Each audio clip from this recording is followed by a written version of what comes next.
Brothers and sisters are humbly requested to follow ICC guidelines related to wearing the mask, covering the mouth and nose, as well as social distancing, just to keep, inshallah, everybody safe.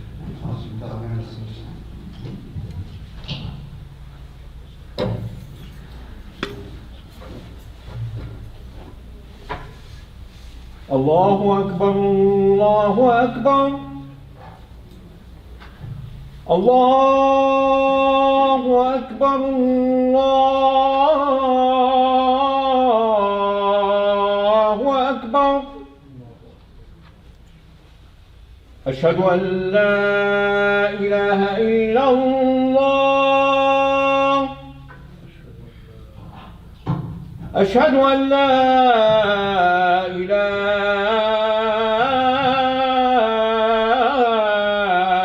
إلا الله.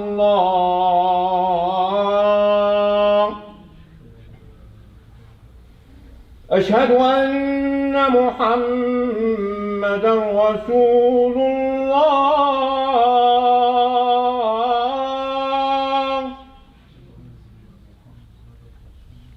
أشهد أن محمدا رسول الله.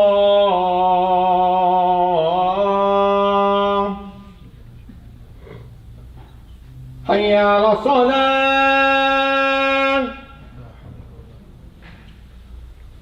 حي على الصلاة.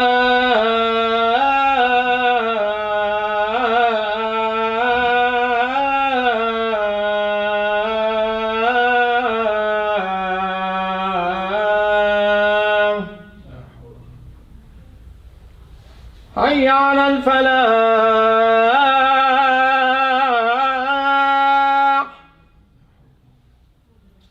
حي على الفلاح.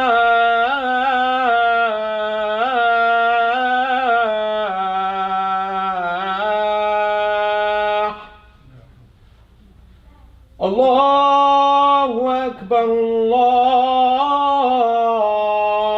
الله أكبر.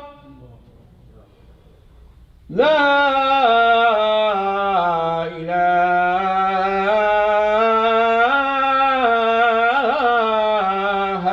إلا الله.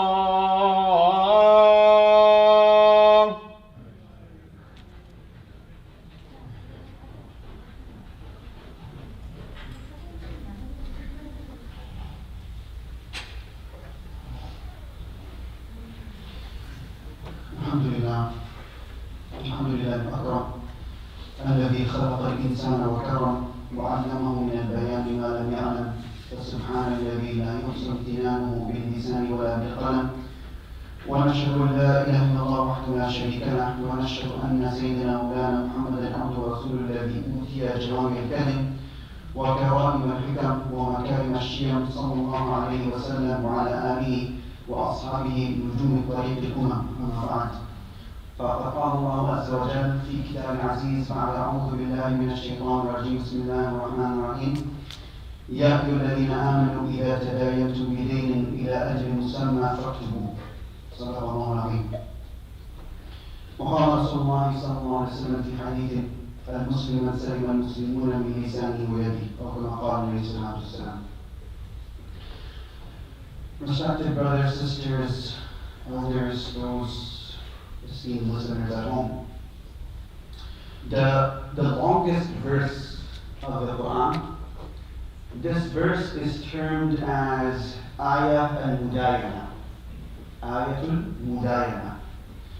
So in this verse, Allah subhanahu wa ta'ala is addressing the believers that when you deal with one another, when you transact with each other, in transactions that involve future obligations for a fixed period of time, then reduce those transactions in writing.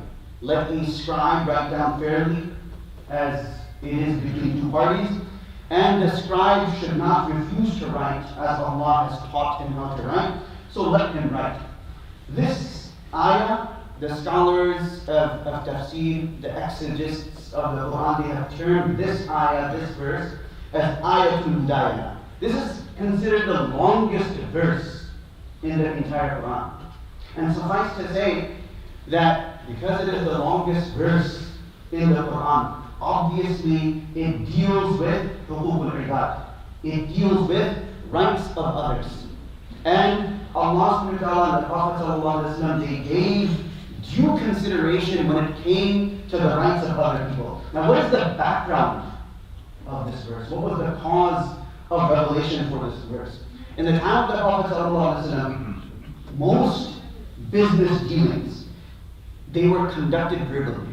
Most and majority of the business dealings in the time of the Prophet sallallahu alaihi wasallam, they were conducted verbally. So people, what they would do is that they would carry out their regular transactions without resorting to written contracts or documents. This was what was in vogue in the time of the Prophet ﷺ. So, in such an area, the Quran advised that transactions that are based on deferred payments, they should be written down. They should be written down in unambiguous terms, so that those written terms, that written document can be resorted to in case there is a mistake or there is refusal of payment. That, you know what, this is not an agreement that you and I made. But then that party can produce that document and they will have the signatures that this is exactly what was transacted. This is exactly what was agreed upon. Now, we're living in an age where everything is written down. This is the age that we're living in. Everything is in writing. In an age when the written word has taken the place of verbal speech, we should not have any excuse. We should have no excuses when recording a loan and deferred payment transactions. There should be zero excuses. Everything should be clearly and succinctly, in clear words. It should be defined and it should be written down. This is what Islam teaches us. And this is what Allah subhanahu wa ta'ala is conveying to us in the Quran. Granted, this Quran injunction, it's not an injunction, according to the vast majority of the scholars, it's not an injunction of wujub.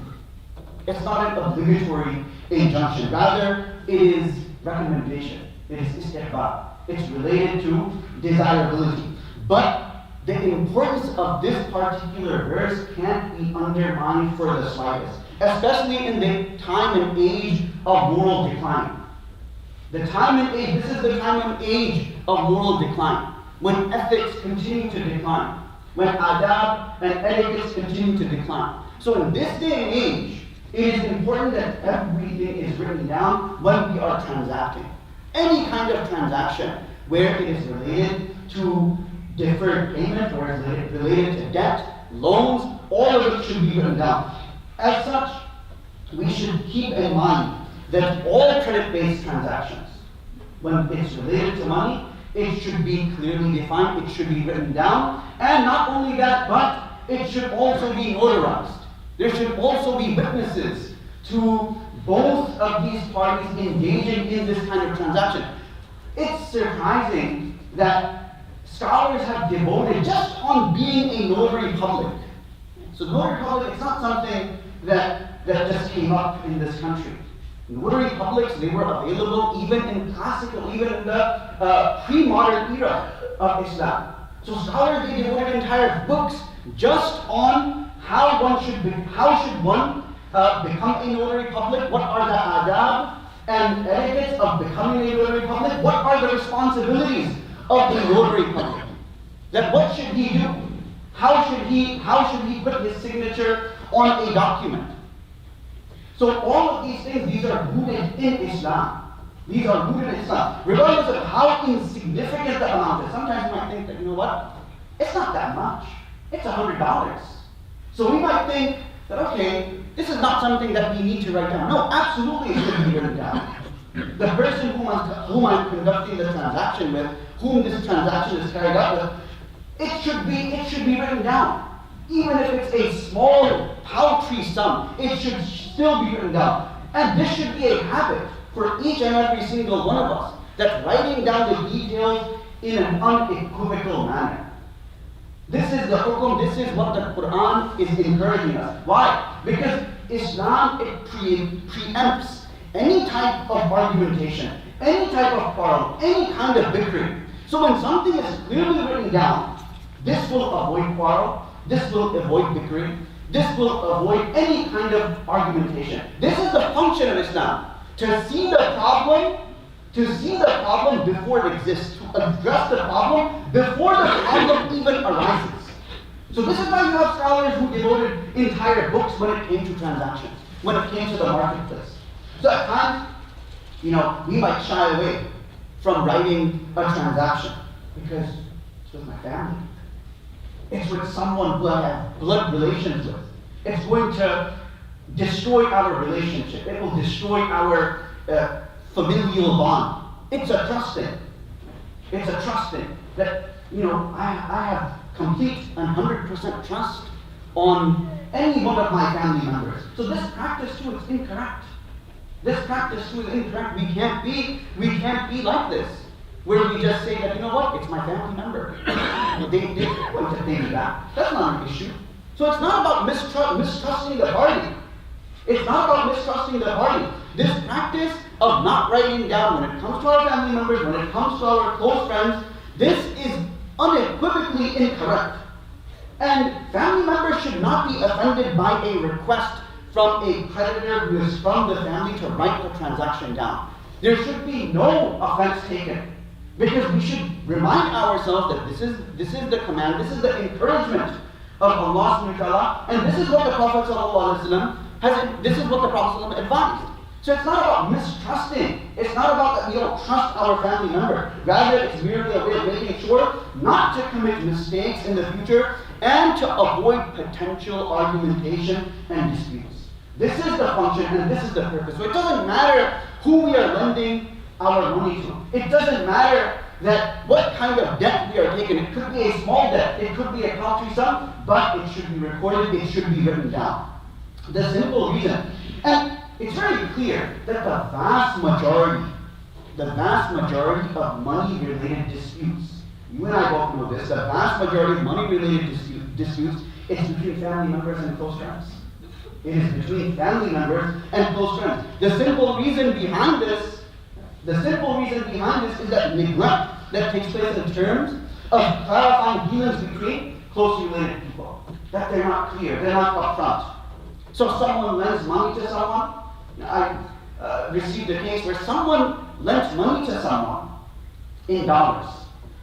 And when the time came to fulfill that debt, so the person said, well, I'm going to pay you in rupees. I will pay you in rupees, and it's going to be the same amount. Well, nothing was written because it was between two family members. There was nothing written. So one of them insisted that, no, I gave him dollars, so I should receive in dollars. And that person said, who was lent that money, that no, I'm giving you rupees, it is going to be the same amount. So Islam, it tells us to avoid this kind of argumentation, to avoid this kind of dispute, it should be clearly recorded. It should be clearly written down.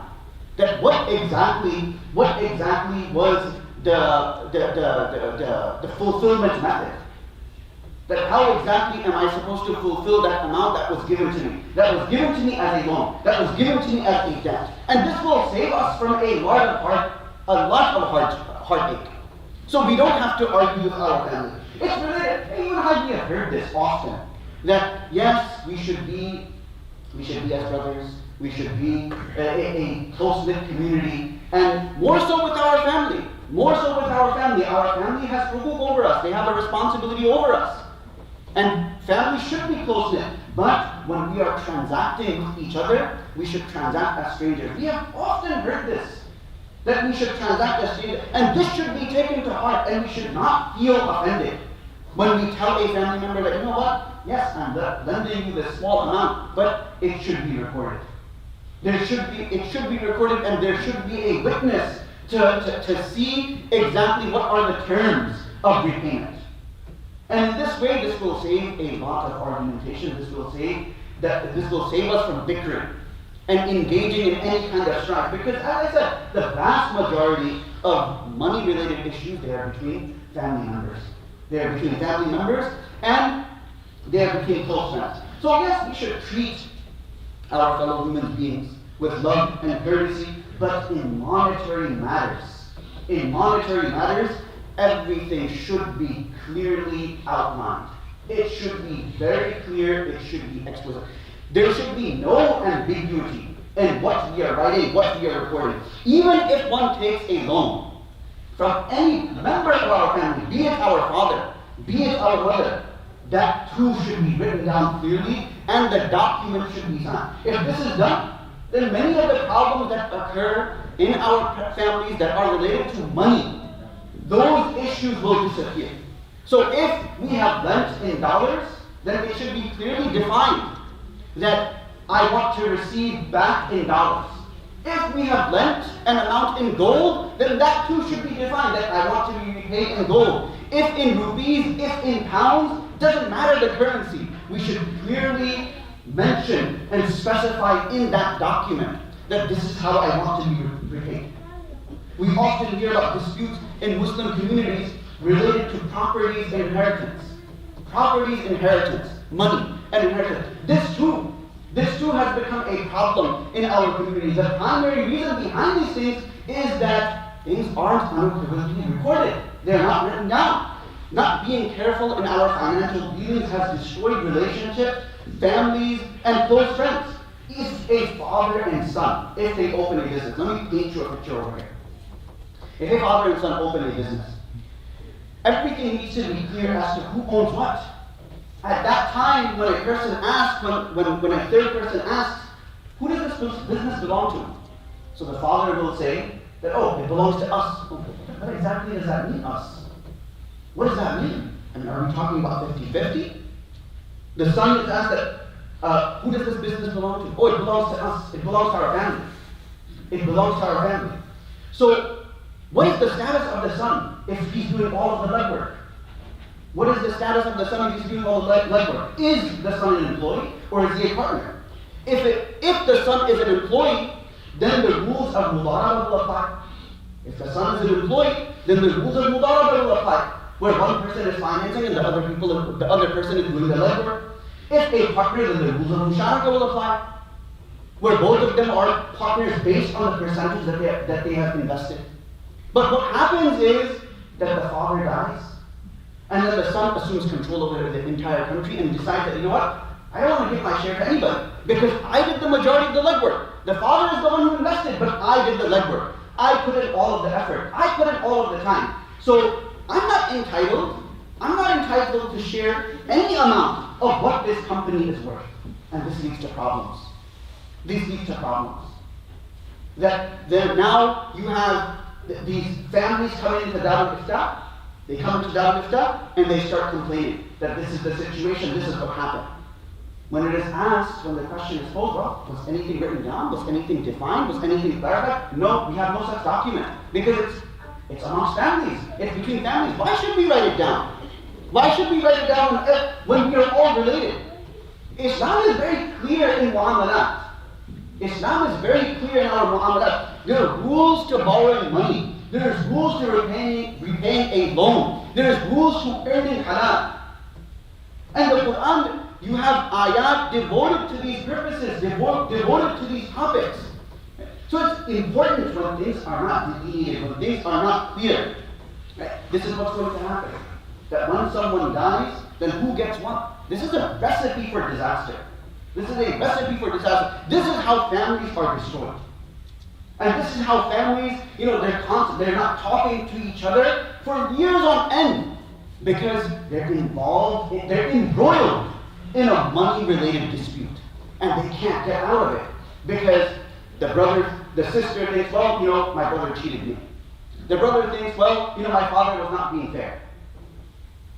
So I deserve whatever the company is worth. And like this, it keeps on going on and on and on. And at times, what happens is that for decades, the inheritance is not even distributed. Because they can't come out of that argumentation. They can't come out of that bickering. Most nations, they were destroyed by a single form of punishment. But the people of Shu'aib al-Islam, they were destroyed by multiple forms of punishment. Why? What was the reason behind this? Why were they destroyed by multiple types of punishment? Because the crime, besides the obvious kufr, was that they were unethical in their financial transactions. They were unethical in their financial dealings. This isn't a trivial thing. It extends far past riba. It extends far past usurious loans and riba. That's an entirely different issue altogether. But the people of Shu'aib al-Islam, they were destroyed by multiple forms of punishment because they were involved in reneging on hukuk al-ibad. That they were guilty of not being responsible when it came to the rights of others. So this obviously doesn't sit well with Allah subhanahu wa ta'ala. Yes, you have that obvious kufr, but they were destroyed in a multitude of ways because of their unethical financial transactions. We think, and it's amazing that, in Turkey, Muslims have historically always been honest in their financial dealings. Once upon a time, in China, the one who was in charge of the finances, the minister who was in charge of the finances, that historically, even though China at that time, they believed in Taoism, a different religion, but at all times the finance minister was purposely a Muslim. They kept him a Muslim, that he should always be a Muslim. And there are documents to that effect that state that the finance minister should always be a Muslim. Why? Because Muslims were always very honest. This was one of the reasons why the region of Anatolia, present-day Turkey, they became Muslim. Because Arab traders, businessmen, they went to that region. They went to Turkey. So they were cloth merchants. So when they would sell their cloth, when they would sell their clothing, they would all, they would say that, okay, this is how much a meter costs. But they would always give a little bit extra. This was unknown to them. This was an unknown concept. And when they would buy from the people, they would always take less than what was due. This fascinated the people of Anatolia. And they said, why do you do this? So they would explain that Islam encourages us that when we conduct business, that we should give a little bit more and we should take a little bit less, so that person's money goes a long way. Because of this concept, they decided that, this is something that we want as well. We want what you have, so they accepted Islam. This is historically how the people of Turkey, they became Muslim. So I was talking about how the people of Shu'aib al-Islam, they were destroyed. They were destroyed because they were not ethical in their financial transactions. So we think it's a trivial thing, but it extends far past riba. We think that, as long as I avoid riba, everything is okay. I avoid riba, I'm good. I'm good. I'm not declaring war against Allah subhanahu wa ta'ala as long as I avoid riba. No, our financial dealings need to conform to the teachings of Islam as well. In our financial transactions, any kind of transactions, they should be free from any kind of sin. Otherwise, there's going to be, it's mas'ool. Allah subhanahu wa ta'ala is going to ask us about it on the day of Qiyamah. Any transaction which is contrary to the teachings of Allah subhanahu wa ta'ala and His Messenger, sallallahu alaihi wasallam, will be devoid of barakah or blessings. Therefore, sure, there might be profit and benefit when we're unethical in our financial dealings, but those profits, whatever we may have gained, whatever extra we may have gained, they're going to disappear.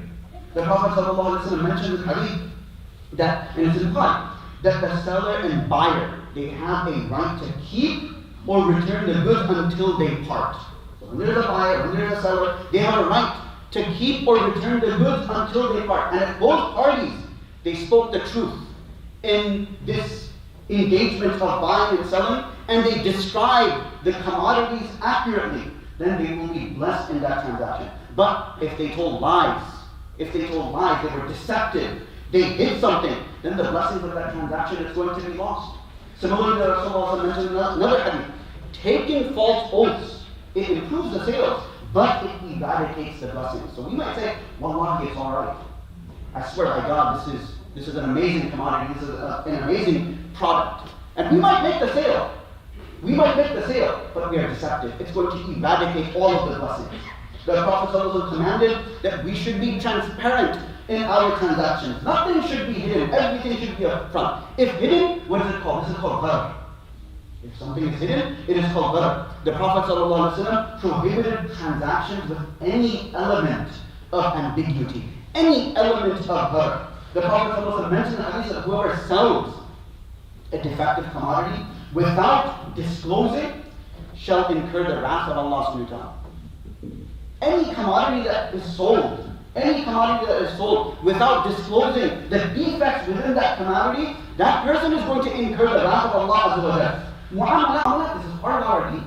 Financial dealings play an important role in our deen. Our deen tells us, it speaks about that how we should conduct our finances based on what we make. Our deen tells us to live within our means and not beyond what we earn. Because a lot of these things, they occur because we are living. A lot of these problems occur because we are living beyond our means. It's important to live within our means. It's not beneficial to go into unnecessary debt. Not that debt is something that is haram or prohibited. But it's not beneficial to go into unnecessary debt to get that 3,000 foot home or that 100K car. It's not beneficial to go into that kind of debt. Many people are unhappy or no peace of mind because they're in perpetual debt. They're constantly worried. These are the payments that I need to make. So I need to work X amount of years to continuously and perpetually make X amount of payments for the next 30, 40, 50 years. So we have to identify. There's a difference between needs and wants. We have to identify what do they need and what do they want.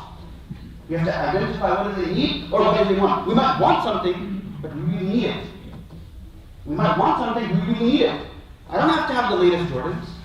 I don't have to have the latest iPhone. I don't need to have the latest technology that's going to become obsolete in a year. But this too has become a problem amongst the youth. That no, I need to have. It's wajib for me to have the latest shoes. It's wajib for me to have the latest technology. Because everybody else in school has it too. Everyone in school has it. So I too should have it. But this is when our parental training should come in and explain to our kids that, you know what, is this something that you really need? Is this something that you really, or are you living beyond your needs? We have to teach our kids from a young age sound financial advice and the importance of paying off debts and not even going into debt in the first place. Not incurring unnecessary debt for no reason whatsoever. Taking loans is permissible. Rasulullah took loans as well, as long as it doesn't entail riba. If it entails riba, this is a whole different discussion. And when a loan is taken, hasten to repay that loan as quickly as possible. Right? The carrying and procrastinating in repaying a loan, this is considered as oppression. When a person has that kind of capability to repay that loan and he doesn't, then this is going to be asked about by Allah subhanahu wa ta'ala. And this person falls within the ambit of so many warnings that are mentioned in hadith. Imam Hassan Basri mentioned something very interesting. Hassan Basri was a tabi'i, right? So he's explained the nature of money in a very beautiful sentence. So he said that money is such a companion of yours that it doesn't benefit you until it leaves you. It doesn't benefit you until it leaves you. This is economic principle. This brief statement of Imam Hassan Basri, it embodies two basic principles. That money is a means to achieve a certain objective and not the objective itself. And that money doesn't have intrinsic utility. You can't eat it. You can't eat money. But what you can do with that money is you can buy something that has intrinsic utility, that has value, that has benefit, that has that kind of benefit. So this is something that Hassan Basri rahmatullahi he said 1300 years ago. This is from the first year. He was in Tabi'i. Luqman alayhi salam, he said to his son, when we think of Luqman, when we hear the name Luqman alayhi salam, it's synonymous with wisdom. We think wisdom, and Luqman alayhi salam's name comes up. We say Luqman and wisdom comes. It's synonymous. Luqman alayhi salam said to his son, Ya bunayya iyyaka wad-dayn. That, oh my son, taught his son many things. So he said, oh my son, iyyaka wad-dayn. That beware of debts, taking debts. Innahu hammun bil-layl wa dhillun bin-nahar. That this is something that a person is going to suffer insomnia. He's going to suffer insomnia at night. He won't be able to go to sleep. Stay free from incurring debts. Don't owe people money. It will leave you as an insomniac at night, and by day it will disgrace you. By day it will disgrace you. Today, newlywed couples, they embark on the sunnah of marriage by incurring massive debts and loans. In what world does this make sense? In what world does this make sense? That you're incurring massive debts and loans. You want to pay for an expensive wedding? Give the happy couple that money and let them put it on a down payment. Let them make a down payment on a car or a home. There's no need for massive weddings. There's no need. The Prophet also mentions, وَمَنْ مَاتَ وَهُوَ بَرِيٌّ مِنَ الْكِبْرِ وَالْغُلُولِ وَالدَّيْنِ دَخَلَ الْجَنَّةِ. It comes in Muslim. That whoever dies and he is free from kibr. Why?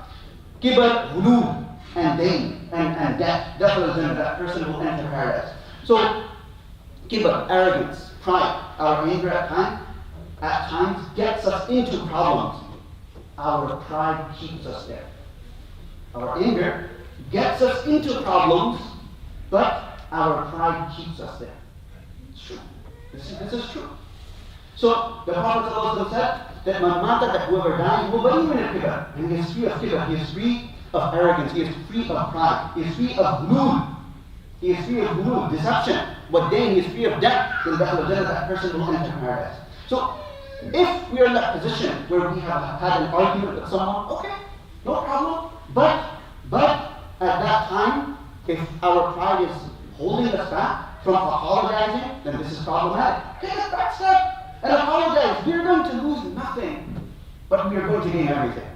We will gain the akhirah. We will gain the mercy of Allah Azza wa Jalla. Pride is the notion of superiority and notion that others are inferior. This is what pride is.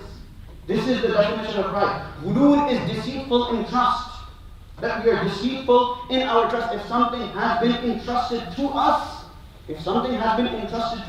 ghulul is that we're not fulfilled, we're negligent in fulfilling that trust. The cycle of the world is that when we are in perpetual debt, and finally the Prophet also mentioned that debt is something that it's not a good thing, especially because our focus is constantly going to be on that how can I fulfill this debt? And this is the cycle of the world, that people are in perpetual debt. And sometimes till death it follows them. That money that they owe, it follows them to their grave. And then what happens? You have the children trying to fulfill what their parents owed during their lifetime. When we have many expenses, what is my reaction? What is your reaction? Our reaction is, I need to earn more. But the reaction should be completely opposite. Rather, the reaction should be that I need to spend less. I don't need to earn more. I need to spend less. But this is our reaction. This is the society that we live in. So Islam teaches us how to be financially responsible, how to be ethical in our financial use. When a body for janazah was brought to the Prophet ﷺ, the first thing the Prophet of Allah would inquire was, does he have any debts? Hal taraka min wafa? That does he have any debts? Does he have anything to fulfill his debts? And then only if the answer was positive, then the Prophet ﷺ, he would lead the janazah. Otherwise he would not lead the janazah. And that tells us the importance of not having that kind of debt. The story of Safwan bin Umayyah, and I'm going to finish with it. Safwan bin Umayyah bin Wahab they were in Makkah. They were not Muslim at the time. They were in Makkah. The Battle of Badr took place. and Abu Jahl died, everybody died, all the chieftains have died. So they're having a conversation in a secret location. They're having a conversation, it's secret, no one knows about it except these two. So Umayr bin Wahb makes the comment, you know what, if it wasn't for my debts, I would assassinate the Prophet. I would assassinate the Prophet. So he's a non-Muslim at this time. He's a non-Muslim at this time, and in his deviance, he's not carrying out a wish due to his debts. He's not carrying out a wish due to his debts. We, with our debts, go for vacation. We incur more debts. We go for Umrah. We don't fulfill the debts that we owe. And we have lavish weddings with our debts. In what world does this make sense? Here's a non-Muslim who understands what debts are, this person's debt is stopping him, it's preventing him from fulfilling something evil that he wants to do. This is a non-Muslim at that time. So we should live within our budget. Be thrifty, be economical, be frugal. Understand and identify what our wants are and what our needs are. May Allah subhanahu wa ta'ala understand our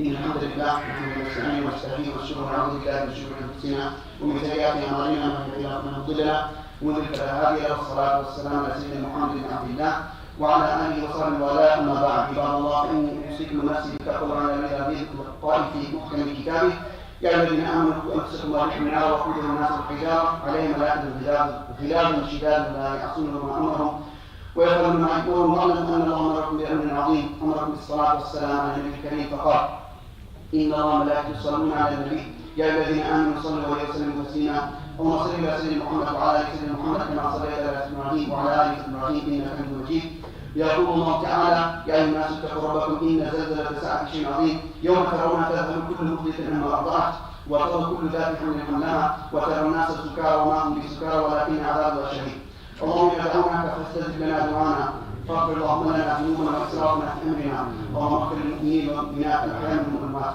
ربنا اتنا في الدنيا حسنه وفي الاخره حسنه وقنا عذاب النار اللهم اجعلنا هداة المهتدين غير ضالين ولا مضلين اللهم استر عوراتنا وامن روعاتنا وقنا مهمنا وقنا شر ما نتخوف اللهم اجعل اجتماعنا هذا اجتماعا مرحوما وتفرقنا من بعد تفرقا معصوما ولا تجعل فينا ولا معنا شقيا ولا محكوما اللهم تقبل منا صلاتنا وقيامنا وركوعنا وسجودنا وتقبل منا صالح اعمالنا وجعلنا من المقبولين في الدنيا والآخرة ربنا هب لنا من أزواجنا وذرياتنا قرة أعين وجعلنا للمتقين إماما اللهم اجعل أولادنا أبرارا أتقياء وأمدهم بالإسلام يا رب حسنا اللهم اصلح ديننا كله اللهم اصلح شأننا كله عباد الله إن الله يأمر بالعدل والإحسان وإيتاء ذي القربى وينهى عن الفحشاء والمنكر والبغي يعظكم لعلكم تذكرون اذكروا الله الذي يذكركم واشكروه يزدكم واستغفروه يغفر لكم واتقوا كيف تكون مخرجا أقم الصلاة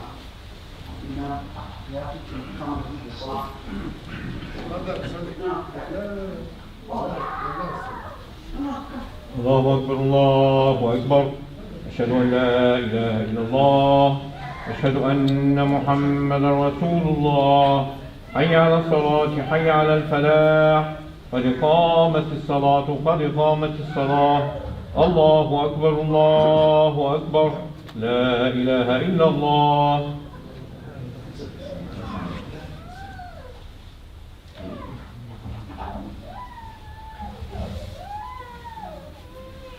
الله أكبر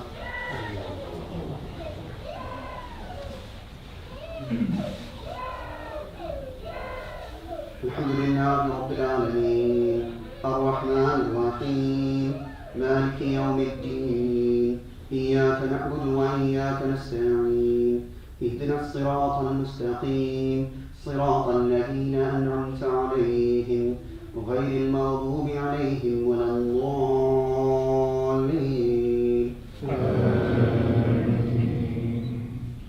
ألهاكم التكاثر حتى زرتم المقابر كلا سوف تعلمون ثم كلا سوف تعلمون كلا لو تعلمون علم اليقين لترون الجحيم ثم لترونها عين اليقين ثم لتسألن يومئذ عن النعيم الله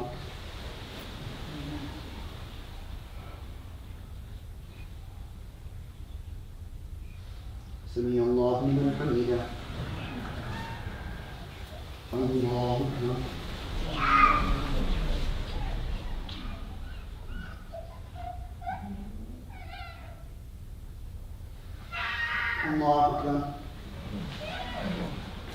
الله أكبر.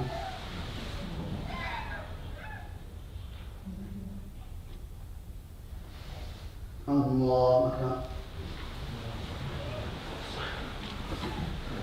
الحمد لله رب العالمين الرحمن الرحيم مالك يوم الدين إياك نعبد وإياك نستعين اهدنا الصراط المستقيم صراط الذين أنعمت عليهم غير المغضوب عليهم ولا الضالين.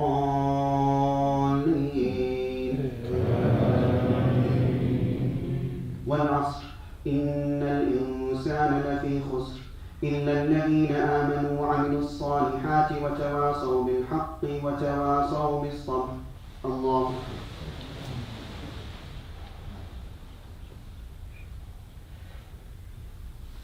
سمع الله لمن حمده. الله أكبر.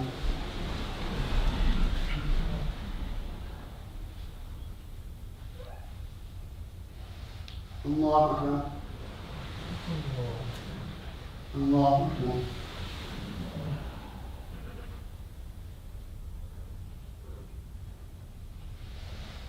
الله أكبر.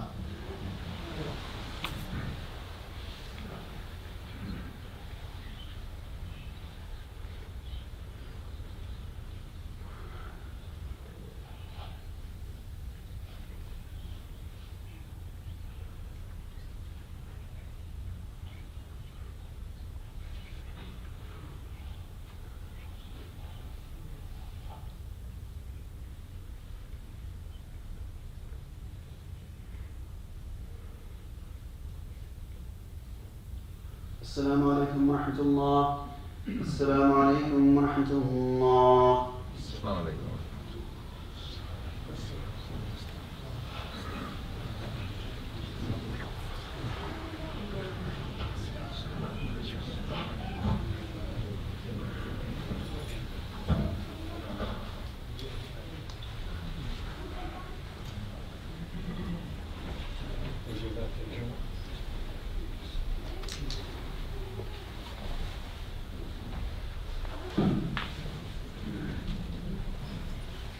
Assalamu alaikum, just a few announcements. Number one, please try not to block the fire exits, especially the brothers that are sitting up front next week. Try to stay off of the gold area if you can. We'll try to move the chairs with the chairs, but we need to be able to have fire exits so we don't get in any trouble. Inshallah, next week, next Saturday, we're going to have a community meeting. This is open to all members of the community. You don't have to be a voting member. Anybody can come and attend. We will go over some outlooks for 2022, and they'll be able to also come and talk with the board as well. Lunch will be served, so that'll be next Saturday, the 22nd at 1 p.m. It'll be right here in the banquet hall. We will be maintaining social distancing and all the other regulations for COVID and the mandates. So please come in with a mask and observe those policies. If anybody has donated to An-Noor for 2021, Brother Usman is out back giving out donation letters. You can see him. And as always, An-Noor School is downstairs selling lunch. Please support them as the money does go to the children of Yemen. Finally, the prayer times are Fajr at 6:30, Dhuhr at 1 p.m., Asr at 3, Maghrib on time, Isha at 7:30. And just again, please be respectful of people that are praying here. So if you need to talk to somebody, please do it outside. Thank you. Assalamu alaikum.